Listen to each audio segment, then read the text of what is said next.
اور تبادلے سرکاری افسران کا زیور ہوتے ہیں۔ ہر سرکاری افسر کو ایک نہ ایک دن تبدیل ہونا ہوتا ہے۔ تحصیل ساہیوال کے عوام کا پیار اور محبت ہمیشہ یاد رہے گی۔ 2 سال کی تعیناتی میں اگر مجھ سے کسی کے ساتھ زیادتی ہوئی تو میں اس شہری سے معذرت کرتا ہوں۔ تبدیل ہونے والے اسسٹنٹ کمشنر محمد نواز سلیریہ کی آنکھوں میں آنسو آ گئے۔ ڈی ایس پی حق نواز مکن، صدر انجمن تاجران ملک غلام حسین، صدر پریس کلب ساہیوال حاجی ارشد شاکر، خواجہ عمر فاروق، حسن رضا سیٹھی، طارق قاسمی اور دیگر مقررین نے اسسٹنٹ کمشنر محمد نواز سلیریہ کی تحصیل ساہیوال کے لیے گراں قدر خدمات کو بے حد سراہا اور کہا کہ محمد نواز سلیریہ کی خدمات کو ہمیشہ یاد رکھا جائے گا۔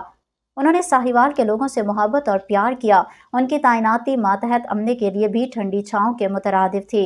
اسسٹنٹ کمشنر محمد نواز سلیریہ کو تمام مکاتب فکر کے لوگوں نے عزت کے ساتھ رخصت کیا۔ وہ تحصیل ساہیوال سے تبدیل ہو کر اسسٹنٹ کمشنر ریونیو ناروال تعینات ہوئے ہیں۔ لوگوں نے انہیں پھولوں کے ہار پہنائے اور اچھے الفاظ میں الوداع کیا۔